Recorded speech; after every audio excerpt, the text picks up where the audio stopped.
El triunfo de Occidente.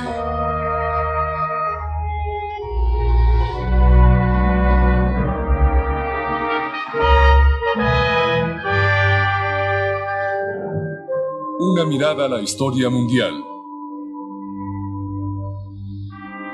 Por John Roberts.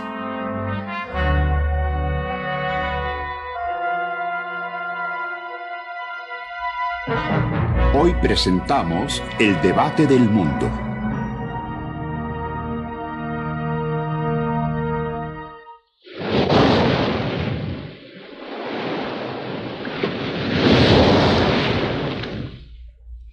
A través de los siglos, la civilización occidental, que es la nuestra, ha tocado e interactuado con muchas otras. Hace tiempo, cuando aún estaba floreciendo, otra gran civilización se enfrentó a esta, entró en conflicto con ella y se disputó las fronteras entre ambas.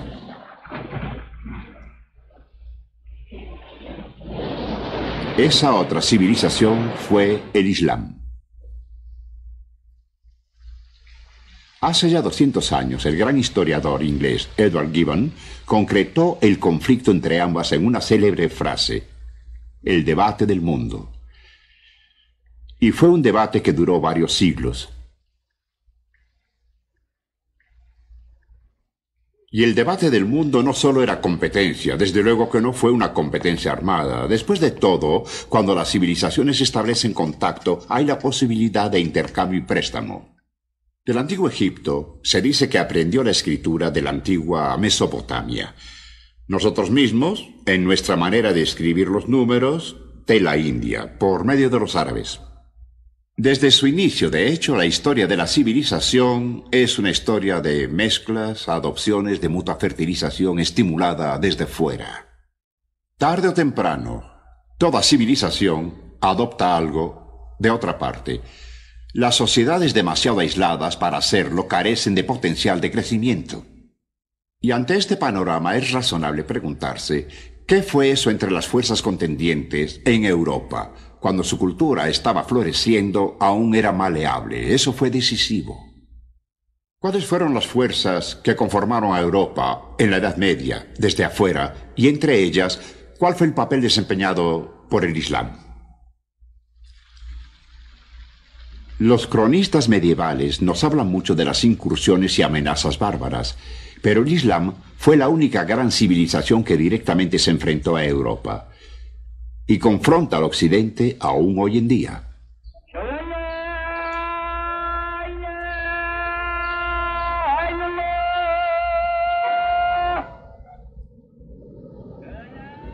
La tierra islámica se extiende en un amplio arco, de Asia Menor hasta aquí, Marruecos.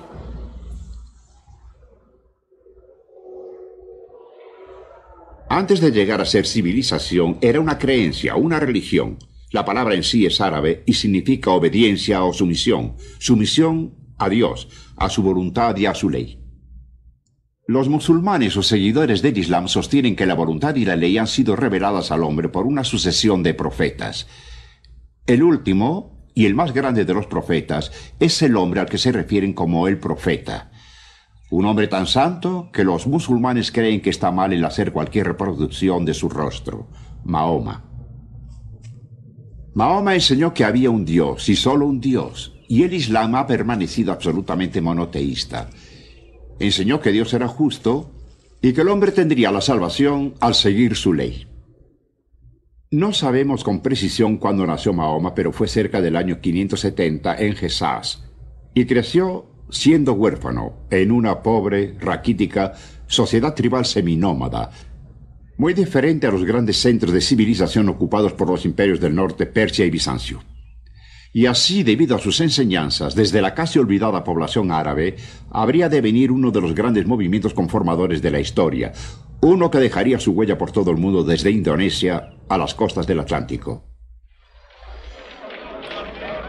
Los peregrinos que llegan a la Meca siguen las enseñanzas de Mahoma, las cuales se encuentran inscritas en el Corán, el libro sagrado del Islam, y uno de los grandes documentos formativos de la humanidad.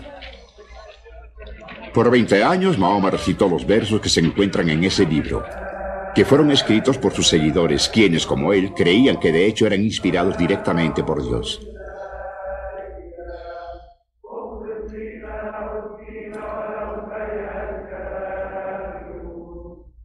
Estos versos recomendaban el servicio exclusivo y veneración a Alá, el Dios de los musulmanes, pero también al Dios judío y cristiano. Aunque los musulmanes creían que los judíos y cristianos habían cometido un grave error al adoptar su veneración por él.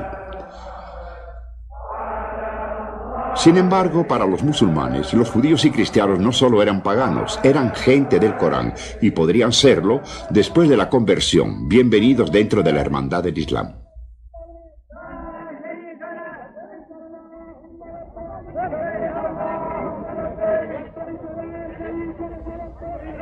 Esa hermandad cambió el destino del pueblo árabe. Al principio solo estarían ligados por lazos de sangre, parentesco y la tribu. Ahora, la práctica social y religiosa los acercaba más de otra manera. El hacer la oración 5 veces al día y un código de buena conducta para toda clase de asuntos, del matrimonio a la guerra hasta la comida y bebida. Estas fueron las cosas que hicieron del Islam mucho más que un credo y lo convirtió en lo que ahora es, una comunidad.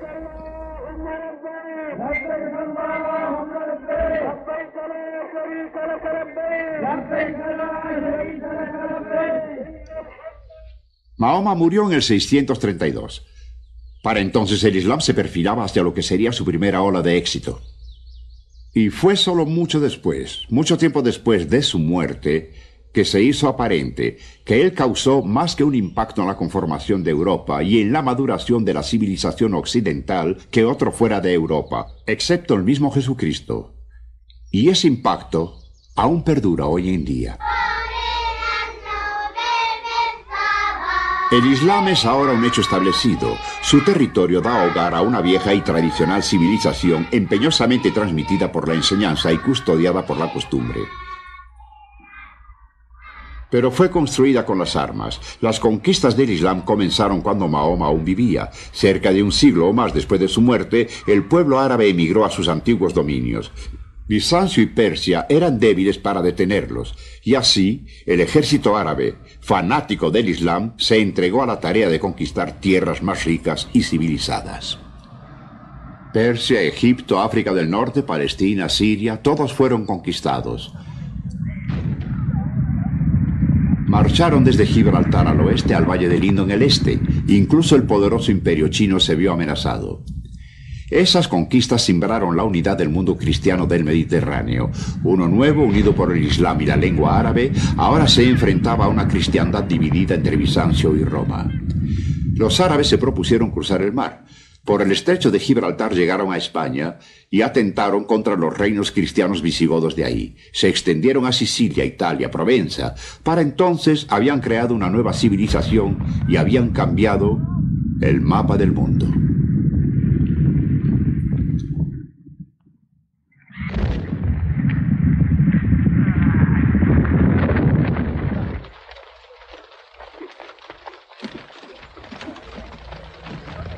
En retrospectiva parece que el avance árabe no cesó sino hasta el año 732 en una batalla cerca de Tours, en el centro de Francia. Pequeña hazaña, y la gente fue exagerando los ataques de los moros, como solían llamar a todos los musulmanes.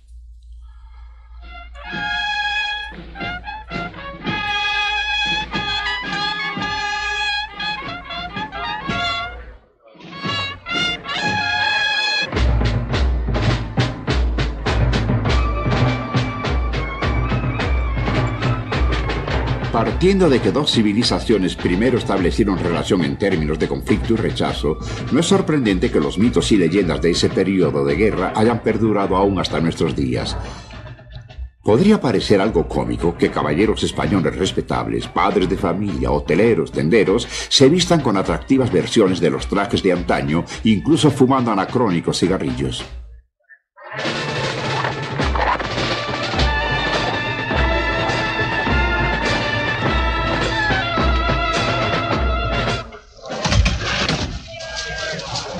Y Y el propósito de hacer esto es recordar una tradición de lucha entre dos religiones y la creciente autodefinición que dicha lucha produjo, la autodefinición de hombres que aprendían a verse a sí mismos como europeos.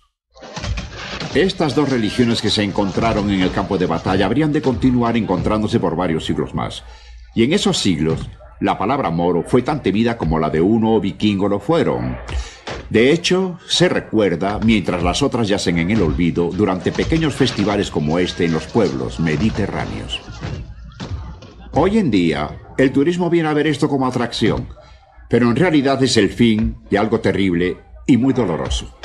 Es un recuerdo de los días aquellos en que extraños barcos en la bahía presagiaban muerte, rapto, pillaje, esclavitud.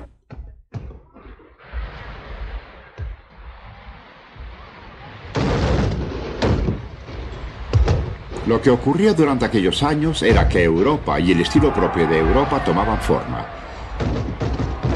Se estaba esculpiendo con cincel de guerra. No solo el Islam era un martillo, había otros como los vikingos y los hunos.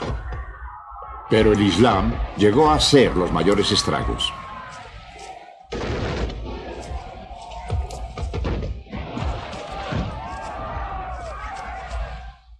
En aquellos tiempos de guerra había suficientes hombres para luchar. Después de que los francos tomaron los estribos, los jinetes armados fueron el respaldo de la armada y así apareció una clase de soldados profesionales. La tierra era el sustento usual en la Edad Media, así que buscaban terreno para ellos y para sus familias. Mucha de la historia de Europa occidental trata de cómo lucharon para conseguir lo que querían. Buscaban una seguridad económica en una época en que la tierra era la única manera de conseguirla. Estos hombres fueron los primeros caballeros, los ancestros de la nobleza europea posterior. Ahora tomaré solo una parte de esa historia, una parte importante ya que nos lleva directo a la respuesta cristiana hacia el Islam. Comienza en Francia del Norte, en Normandía, una de las áreas en que los inmigrantes escandinavos llegaron durante los siglos IX y X al abandonar sus tierras en todas direcciones. Parte de una historia que va de Islandia al Mar Negro, con ataques de vikingos, las invasiones danesas a Inglaterra y muchas otras cosas. Así, hacia el año 1000, los habitantes de Francia eran ya los normandos. Hablaban una versión del dialecto francés y habían sido convertidos al cristianismo. Pronto, no había tierra suficiente en Normandía para satisfacer las necesidades de los guerreros normandos. Tuvieron que buscarla en otra parte, y una de las consecuencias de ello es bien conocida. Una fecha famosa en la historia inglesa, 1066, cuando muchos siguieron al duque Guillermo para buscar fortuna en Inglaterra. Pero Inglaterra era otro país cristiano. 1066 es una fecha en la historia de una nación, o tal vez dos naciones, pero no es una época en la historia de las civilizaciones. Es por eso que me interesa más que al mismo tiempo, otro grupo de normandos se dirigía hacia el otro lado de Europa. Fue 6 años antes de la batalla de Hastings que Roger de Hauteville, con un puñado de hombres, cruzó el estrecho de Messina hacia Sicilia en un viaje de reconocimiento.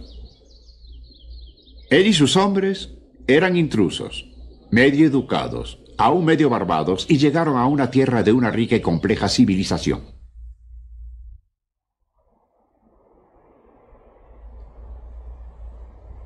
Sicilia había sido un centro de civilización mucho antes del nacimiento de Cristo. Ese fue el resultado de las ciudades-estado fundadas ahí por colonizadores griegos. Cuando el Imperio Romano de Occidente cayó, Bizancio tuvo intenciones de conservar Sicilia. La gobernaba desde Constantinopla, en un estilo bizantino. Luego vinieron los árabes. Bajo ellos, Sicilia era una colonia del África Islámica del Norte. Aún así, su heterogénea población vivía codo con codo.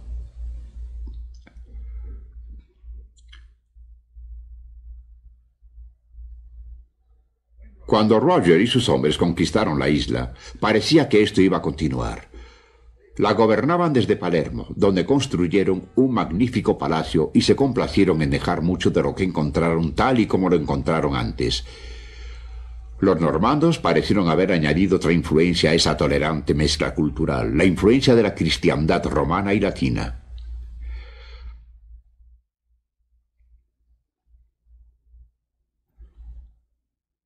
La magnificencia del arte y arquitectura de ese tiempo atestigua toda una época en que sus gobernantes no veían incongruencia en llamarse emires en términos árabes.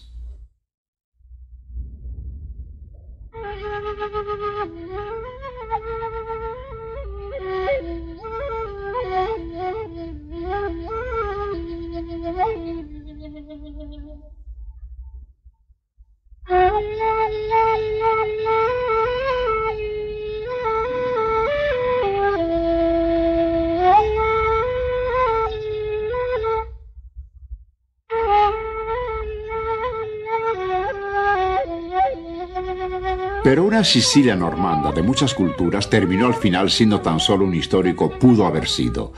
Tal vez ocurrió en un mal momento. Un signo de ello fue otro gran movimiento contemporáneo, las cruzadas. La esencia de la idea de las cruzadas era simple, una expedición militar con un propósito religioso simbólico. Y había tales expediciones hacía tiempo, la gente estaba acostumbrada a ello, sabía de la Guerra Santa contra los moros en España. Pero en 1095, al predicar al clero francés en Clermont, el Papa pareció traer junto con esa idea una más. Por primera vez, una idea muy vieja, la idea de la peregrinación. Y fue esa idea la que originó la primera cruzada. Era una clase especial de peregrinación, una peregrinación a Tierra Santa, a este lugar. La mayor de todas las peregrinaciones, a la ciudad donde Cristo había muerto, donde Cristo predicó, donde se encontraba su santo sepulcro. Y eso fue lo que causó que hombres recios salieran por 2 siglos en 8 expediciones y trataran de recuperar la Tierra Santa de los infieles. Fue la primera gran causa común de Europa.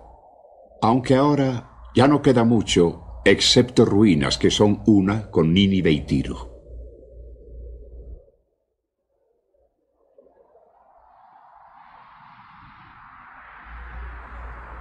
Enciclopedias se han escrito para explicar las cruzadas y lo que se movía tras ellas. Algunos las han visto como la última de las grandes invasiones de los nórdicos de las tierras tibias del sur. Dicen que la sobrepoblación fue la causa o las oportunidades presentadas por las divisiones dentro del mundo musulmán. Ciertamente, la avaricia, la codicia, el ansia de tierra jugaron un papel muy importante. La ambición también, la ambición y el rencor político de reyes y príncipes. Las cruzadas tenían un lado muy sórdido y no es de sorprenderse que en los países árabes estas son vistas como la primera ola del colonialismo occidental.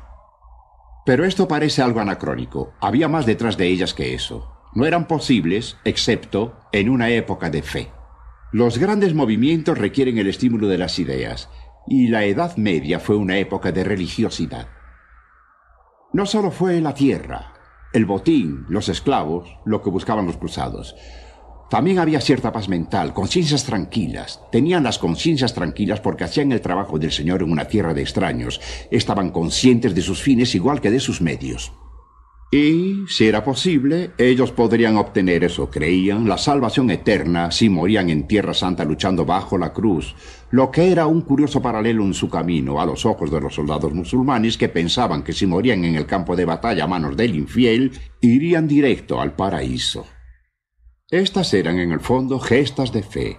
Fue la fe la que animó a los cruzados hacia sus grandes hazañas, así como fue la fe, de distinta manera, tal vez la que animó a los últimos occidentales hacia otras tierras, donde estaban tratando de ser colonos y conquistadores. Hubo desgracias en el camino, pero los cruzados lograron su cometido. Recapturaron a Jerusalén misma, la ciudad santa. Y entonces, ¿a qué se enfrentaron? Como en otras partes, en Siria y Palestina encontraron no solo musulmanes y judíos, sino comunidades cristianas establecidas hacía mucho tiempo. Muchas de ellas parecían extrañas a sus ojos, como esa de los cristianos ortodoxos del este, quienes aún conservan sus ceremonias especiales y festivales hoy día. Como la ceremonia del Fuego Santo en la iglesia del Santo Sepulcro, que tiene lugar cada año. Los cruzados dudaban de esos cristianos. En primer lugar, los musulmanes los habían tolerado, y eso era en sí mismo una mancha negra en opinión de los cruzados. Aún peor, los ortodoxos griegos, quienes eran la mayoría de los cristianos occidentales, no respetaban al Papa en Roma ni a los cruzados que venían con su bendición. Sus ancestros habían sido gobernados desde Bizancio, miraban al emperador ortodoxo de ahí como su señor y guía.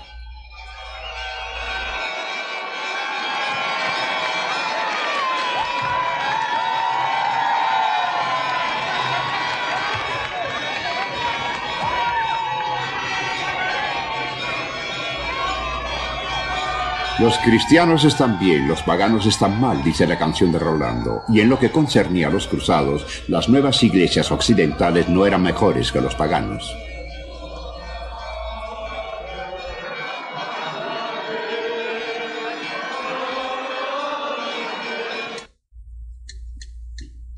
Los cruzados solían ser despiadados y crueles. Podían desoír los intereses de los que creían inferiores a aquellos a quienes no comprendían. Los consideraban a todos juntos algunas veces como sarracenos, a menudo bajo el nombre de moros. Moros, una palabra que vino a designar yemenios, bereberes, beduinos, así como a los marroquíes, a quienes en un principio se aplicó. Pero de su parte también los musulmanes tenían su propio punto de vista. Entre toda la variedad de los cruzados, ellos eran a su parecer, como ante los ojos bizantinos, simplemente francos, gente del este de Europa una vez regidos por Carlomagno.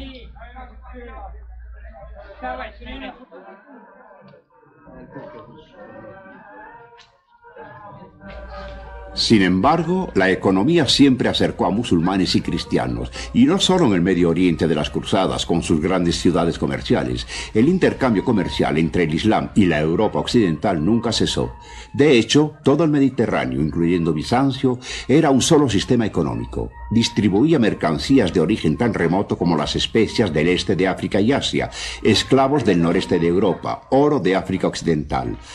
Las fronteras de las grandes religiones siempre fueron permeables a las comodidades. Artífices, artesanos y artistas llevaron su cultura a través de esas fronteras también. Y algo de lo que se abrió camino hacia Oriente por esos canales tenía raíces más viejas que el mismo Islam. Había incluso elementos precristianos en ello, algo que provenía de aquel mundo de las ciudades helénicas creado por las conquistas de Alejandro Magno, 8 o 9 siglos antes del nacimiento de Mahoma. Algunos estudiosos ven al Islam como la última florescencia de la cultura helénica.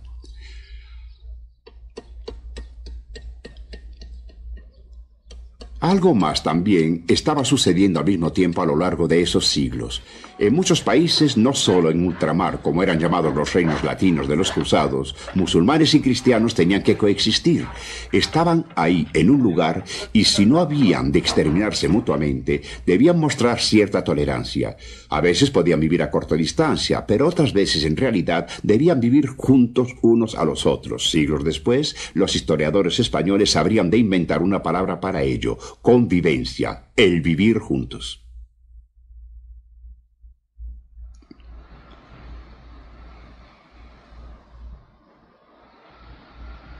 Al final, la aparente fuerza de los reinos latinos no logró permanecer.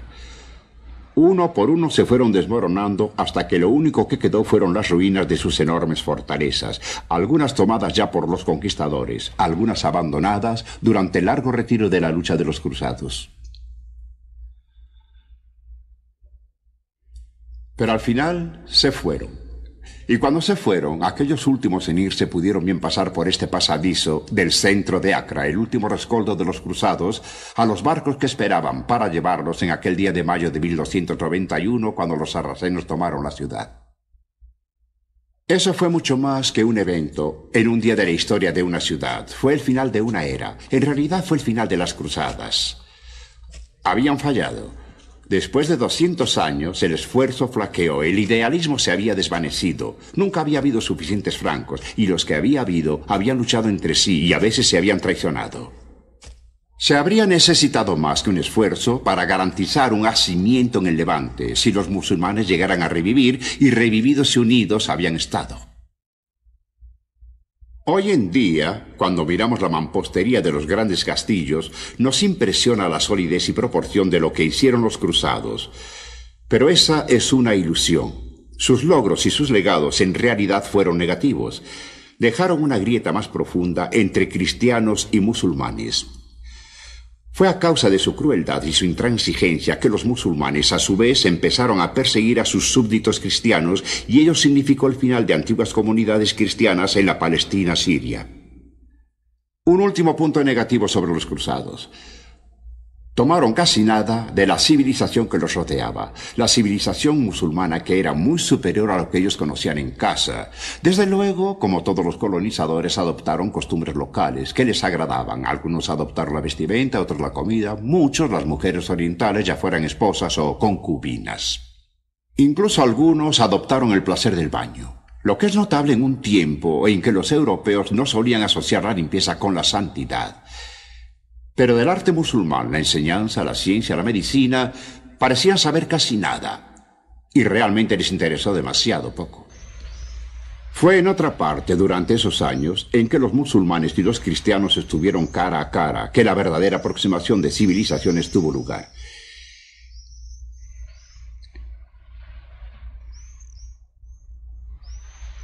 En Sicilia, la mezcla de civilizaciones tenía raíces más fuertes y profundas.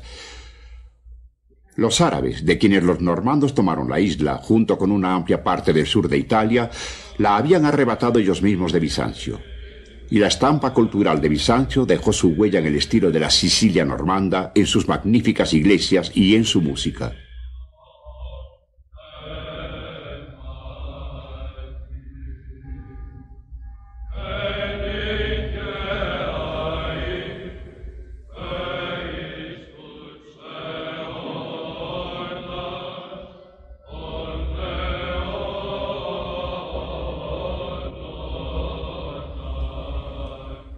Desde luego, nunca hubo más de lo que había en Tierra Santa, ninguna posibilidad de dar a Sicilia al Imperio de Oriente. La división religiosa entre la cristiandad ortodoxa y romana se hizo más profunda. En los comienzos del siglo XIII, una armada de cruzados incluso saqueó Constantinopla y destituyó al emperador. Pero durante un siglo o más, antes de eso, los gobiernos normandos de Sicilia parecían estar dispuestos a dejar las cosas como las encontraron.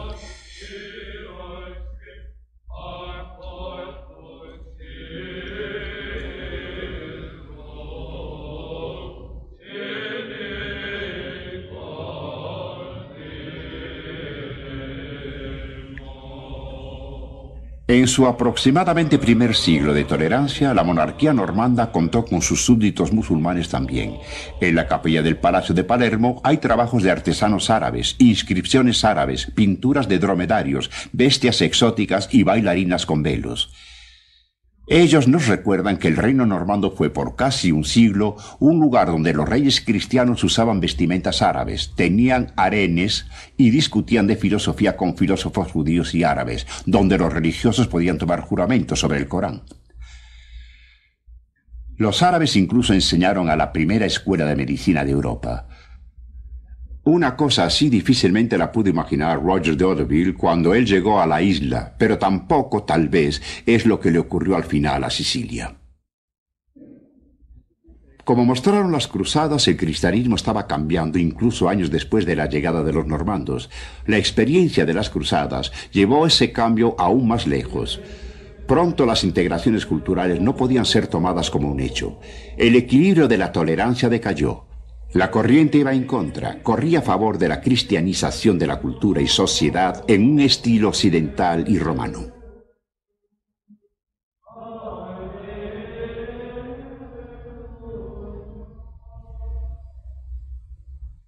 En aquellos años, después del cruce del estrecho de Messina por Roger y sus hombres, se podría haber pensado muchas veces que había una oportunidad de poder llevar a cabo una integración de civilizaciones que pudiera satisfacer tanto a cristianos como a musulmanes, pero no fue así. Y a fines del siglo XII esto era muy claro. La época normanda terminaba y significó, entre otras cosas, que el canal principal por el cual la cultura islámica podía irrigar en la mente de Europa estaba más hacia el este, España. Fue en España que la complejidad del impacto del Islam en Occidente fue más rica. Es un país donde tanto el pacífico intercambio de civilizaciones y la amargura del conflicto llegó a niveles que no tuvieron precedente. El Islam trajo prosperidad a una España muy decaída desde los tiempos romanos. Incluso hoy, los monumentos de Andalucía, como se llamaba la España islámica, dan idea de su poder, riqueza y elegancia. Era el centro de un mundo islámico occidental abarcando África del Norte y Sicilia, y conteniendo algunas de las más grandes ciudades de la época, entre todas Granada. Ahí, ante la ciudad, la Alhambra es aún el testigo más vívido de la magnificencia del arte islámico en España y de la fuerza y solidez de la cultura islámica.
La interacción de civilización entre musulmanes y cristianos en España se tomó siempre como un hecho y se adoptó, y en ningún lugar fue más real que en Córdoba.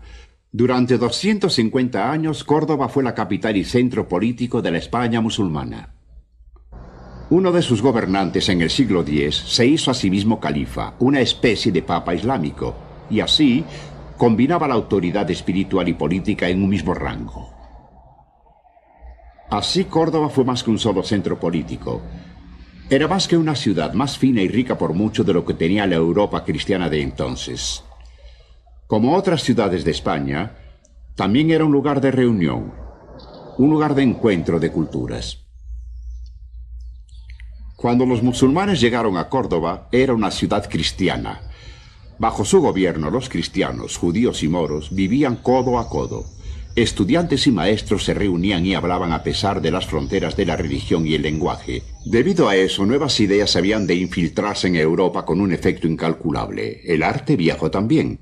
Muchos de los instrumentos musicales de los europeos de la Edad Media tenían un origen moro.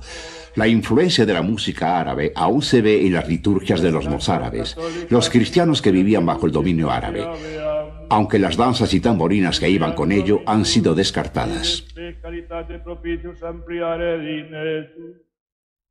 Omnes lapsos captivos infirmos a que peregrinos in mente aveamus, uteor Dominus, propicius repicere, redimere, sanare, confortare, dignetus.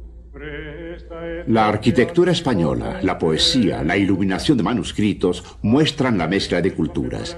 Y también el lenguaje. Solo el latín le ha dado más palabras al español que el mismo árabe.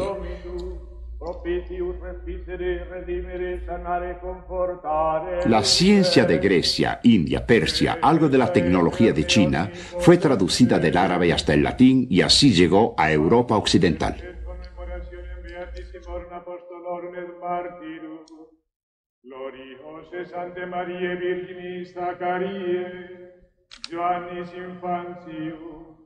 Petri, Pauli, Giovanni, Giacobi, Andre, Filippi, Tome, Bartolomei, Matei, Jacobi, Simoni. No solo fue el dominio musulmán quien hizo esto posible.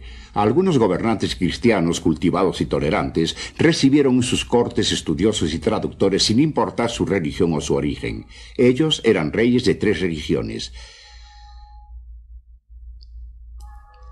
Pero la historia tenía algo más en proceso: el surgimiento de una España cristiana totalmente intransigente.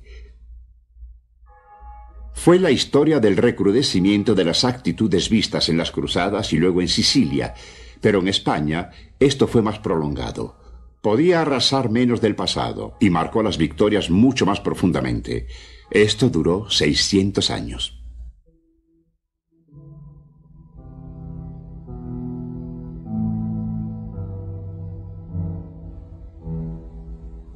Hizo llegar hombres de toda Europa hasta España, caballeros andantes buscando tierras, caballeros nobles ambiciosos, cuyos castillos habrían de protegerlos tanto de los cristianos como de los moros. Y en ese suelo creció el odio y la amargura. Esa fue la cuna de la más desatada de las luchas de la cruz y el creciente.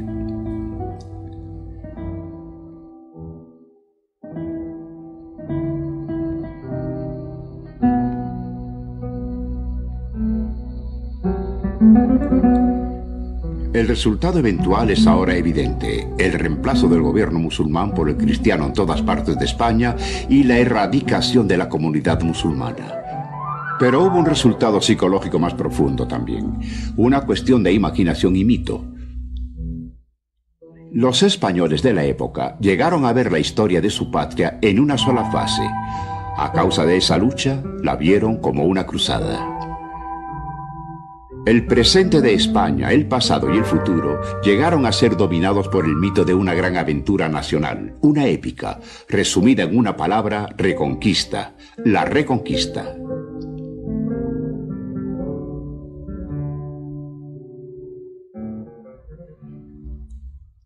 Un momento supremo en simbolismo y triunfos llegó en 1085, y cuando en Toledo, una de las grandes ciudades musulmanas, regresó a manos cristianas. Y Alfonso de Castilla, quien la recibió, pasó por esta puerta al tomar posesión de ella. Eso fue muy importante porque 400 años antes Toledo había sido la capital de la vieja España cristiana, la España visigoda que los árabes habían dominado. A partir de entonces, algunos de los príncipes españoles han mantenido vivo el sueño de que eran de alguna manera los herederos o herederas de los reyes visigodos, que su vida era como la de ellos, que las leyes e instituciones fueron recibidas directamente de los visigodos. Aunque no era eso en realidad. Tanto así que la España cristiana que eventualmente emergía de la Reconquista era muy similar a la España cristiana de los tiempos visigodos. Pero de esta manera era el mito de la Reconquista. Tenía que presentar la historia de España como un solo y único proceso. Algo que no tuviera roturas o quebraduras en el sino, que continuara solo en la misma dirección todo el tiempo. Por supuesto, Castilla, de donde venía Alfonso, ni siquiera existía aún en los tiempos visigodos, y habría de surgir como la región prominente de la Nueva España que estaría unida al final de la Reconquista. Pero para eso faltaba mucho en 1085. Andalucía tenía aún mucha resistencia que mostrar y en verdad podía desplegar mucho poder de defensa, y había aún brotes de actividad que mostraban lo que podría ser al siglo siguiente. Los musulmanes obtuvieron ayuda de África, y por un tiempo eso lo sostuvo, pero todo ese tiempo el califato iba cayendo en el desorden, en la división política y religiosa, y de hecho las cosas llegaron tan lejos que por un momento pareció que era solamente un satélite del África islámica. En 1212, los ejércitos de los bereberes fueron sacudidos por los cristianos en las Navas de Tolosa. Pronto, Sevilla y Córdoba estaban en manos castellanas. Solo una ciudad musulmana, Granada, aún permanecía. Andalucía se había derrumbado, pero dejó tras de sí monumentos de su antigua fuerza y gloria, como este silencioso bosque de piedra, teja y tabique, hecho para la meditación y la oración.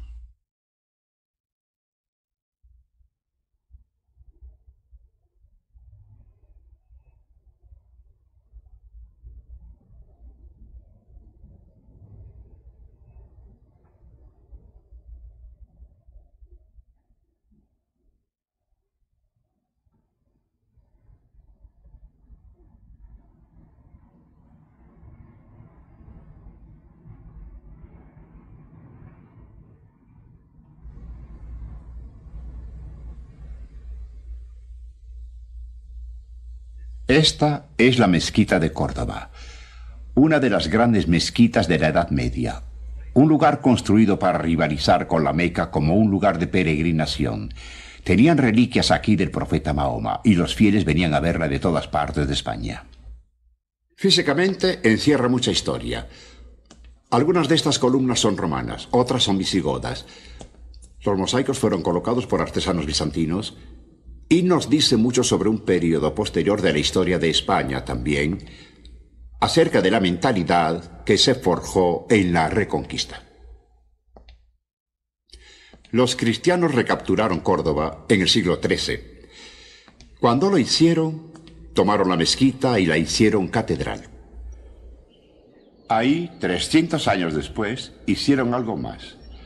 En 1523 construyeron aquí una grande y nueva iglesia cristiana, imponiéndose en la mitad de la construcción islámica alrededor de ella.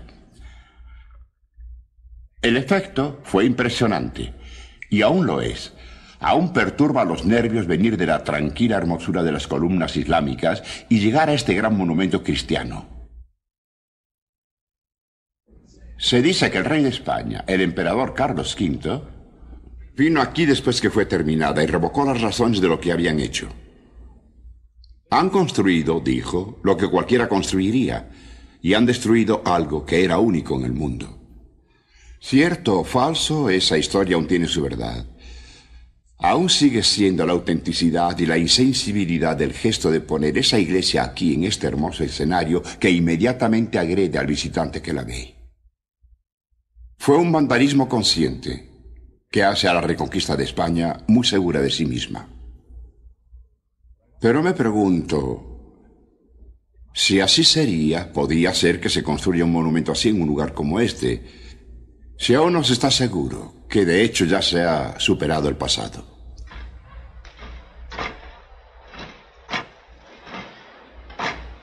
Ya sea fruto de la seguridad o de la falta de ella, el indudable resultado de la Reconquista fue que la actividad religiosa llegó a ser directamente involucrada con la conciencia nacional de España. Durante siglos, los disturbios políticos de España habían de incluir dificultades religiosas. En mi punto de vista, España era una tierra de soldados y santos, o de sectarios y tiranos. Al comenzar este siglo, la religión siguió siendo materia de política, y de una política sangrienta, por cierto. La Reconquista fue el origen de eso. Involucraba una perspectiva del destino de España con un catolicismo intransigente que, como reacción lógica, provocó un intransigente anticatolicismo. En otros países, la Iglesia y el Estado tenían dificultades serias. En España siempre hubo la creencia de que debían ser uno al servicio de la fe.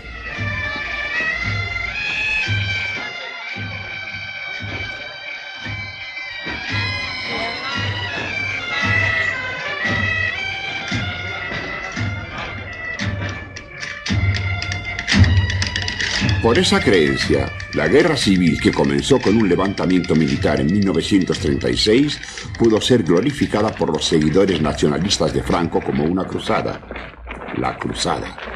Y casualmente, ese punto de vista lo tenían muchos de ambos lados, derecha e izquierda, que vinieron de muchos otros países a pelear porque ellos creían que una gran causa ideológica estaba en juego. Los hombres podían verse a sí mismos como si lucharan por la cruz, aunque ahora no era contra el Islam, pero contra el ateísmo y el comunismo. Irónicamente, eran los supuestos defensores del cristianismo quienes ahora llevaron soldados moros a España, para luchar por los cruzados del siglo XX esta vez, no contra ellos.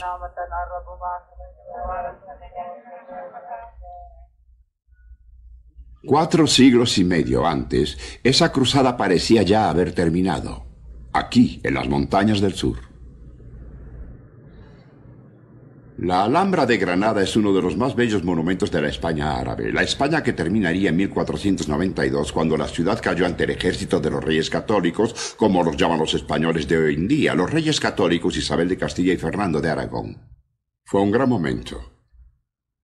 Un gran momento para la cristiandad. Ya no había ningún cristiano en la Europa occidental que viviera bajo la mano pagana. La religión extranjera había sido rechazada. Parecía como si el curso de la historia hubiera sido cambiado. En todas partes la cruz estaba aún en retirada ante el Islam. Pero aquí, tierras que habían sido cristianas y después islamizadas habían sido recuperadas. Desde luego, de esa religión, más que solo la fe había sido rechazada. Una civilización había sido rechazada también, pero a los hombres eso no les interesaba. Ellos rechazaban la comprensión de los lazos que tenían con ella. Lo que querían y lo que obtuvieron en algunos años era una clara solución ideológica. Ellos querían conversión o expulsión. Era una política común, no solo un asunto de reyes y gobernantes. Había habido persecuciones contra judíos y contra musulmanes por años en España. A la Inquisición no le faltó el apoyo del pueblo. Los judíos fueron los primeros en ser expulsados, luego fueron seguidos por los musulmanes de Castilla y luego, mucho tiempo después, por los moriscos, los musulmanes convertidos que no pudieron encontrar un lugar habitable en España, y siempre la Inquisición estaba hostigando a los judíos conversos. Y debido a esto, la Reconquista, la gran gesta, viene a terminar en una triste atmósfera de purga y persecución. La cruzada contra el Islam había terminado, pero una nueva cruzada comenzaba, y era contra la inconformidad. Por desgracia, continuó por siglos en la historia de España, casi de hecho hasta nuestros días. Y ahora, Granada celebra cada año los grandes eventos de 1492 sin sus trágicas implicaciones. ¡Granada por los ínclitos reyes de España! Doña Isabel I de Castilla y don Fernando V de Aragón. ¡Viva España! ¡Viva! ¡Viva el rey! ¡Viva! ¡Viva Andalucía! ¡Viva! ¡Viva Granada! ¡Viva!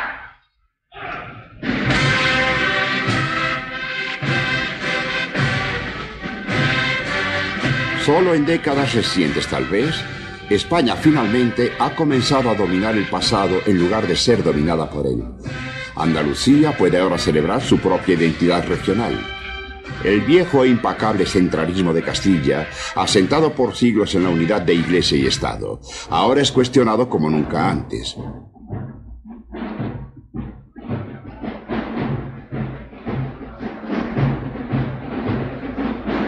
Finalmente, también fue en 1492 en el campo cristiano, fuera de Granada, que Colón recibió su comisión de los Reyes Católicos. Conforme terminaba la Reconquista, otra historia comenzaba, la historia del Imperio de Ultramar de España. Eso fue más que solo una extensión de la Reconquista. Fue el comienzo de una etapa del dominio europeo del mundo.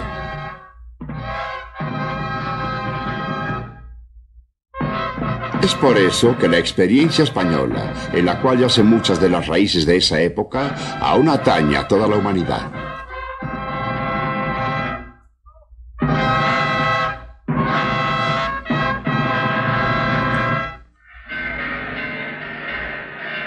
Conformada más de lo que imagino por su larga lucha con el Islam, Europa fue guiada hacia un nuevo papel en el mundo, en el nombre de Dios y de la corona de Castilla.